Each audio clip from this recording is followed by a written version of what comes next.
Gauri Suryavanshi, S मराठीमध्ये आपलं स्वागत। वळूया आजच्या बातमीत। महायुती सरकारच्या वतीने नुकतीच जाहीर करण्यात आलेल्या एसटी महामंडळाच्या भाडेवाढीमुळे सर्वसामान्य जनतेवर अतिरिक्त आर्थिक भार वाढल्याने मोठ्या प्रमाणावर अन्याय होत असून या अन्यायकारक भाडेवाढी विरोधात शिवसेना उद्धव ठाकरे पक्षाने नाशिकच्या मनमाडमधील एसटी महामंडळ डेपोत चक्क जाम आंदोलन केले।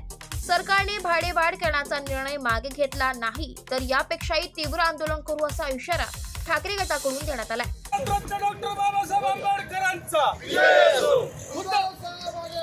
हम तुम्हारे साथ हैं। सन्माननीय उद्धव बाळासाहेब ठाकरे सन्माननीय उद्धव बाळासाहेब ठाकरे हे सरकारचं करायचं काय? खाली डोकं वर पाय, हे सरकारचं करायचं काय? खाली डोकं वर पाय, हे सरकारचं करायचं काय? खाली डोकं वर पाय, भाडेवाढ रद्द खालीच पाहिजे, एसटी भाडेवाढ रद्द खालीच पाहिजे, एसटी भाडेवाढ रद्द खालीच पाहिजे, एसटी भाडेवाढ रद्द खालीच पाहिजे, एसटी भाडेवाढ रद्द। एस मराठी न्यूज साठी प्रतिनिधी विजय बडोदे, मनमाड।